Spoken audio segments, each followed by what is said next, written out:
বাবার শ্রাদ্ধের কাজের ঠিক পরের দিনই কলের পাড়ের এই অবস্থা। যেই যাচ্ছে না কেন একদম পিচ্ছিল খেয়ে পড়ে যাচ্ছে। আসলে এত এত বাসন কাপড় এত এত নোংরা কলের পাড়ে জমা হয়ে জায়গাটা এরকম। তাই আমি ব্লিচিং পাউডার দিয়ে ভিজিয়ে রেখে সমস্ত কাজ সেরে আবার ঝাড়ু দিয়ে মেরে দিলাম। স্নান টান সেরে কাপড়ও অনেক ধোয়া হয়েছিল, তো পেছনের দিকে একটু আসলাম।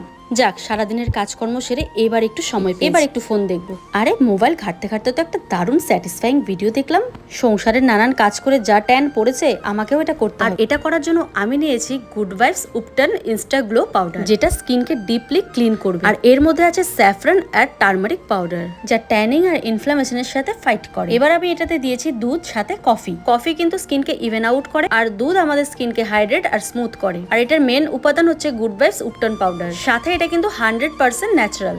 আর টারমারিক কিন্তু পিগমেন্টেশনকে রিডিউস করে, আর স্যান্ডালউড স্কিনকে স্মুথ এন্ড কুল করে। এটা রেগুলার ইউজে স্কিন ব্রাইট এন্ড স্কিন টেক্সচারটা ইমপ্রুভ করে। এটা লাগানোর পর জাস্ট 15 মিনিট রেখে আমি ধুয়ে ফেলেছি, তারপর জাস্ট রেজাল্টটা দেখো। হ্যাঁ, হয়তো একদিনে হবে না, বেশ কয়েকদিন ইউজ করলে আরো অনেক ভালো রেজাল্ট পাবে। আর এটা জাস্ট ফেসিয়াল ম্যাজিকের মতো কাজ করে। Purple I heart beauty sale is live. Now go and buy your favourite good vibes product. স্ক্রিনে দেওয়া কিউআর কোড দিয়েও কিন্তু তোমরা এটা বাই করতে পারো।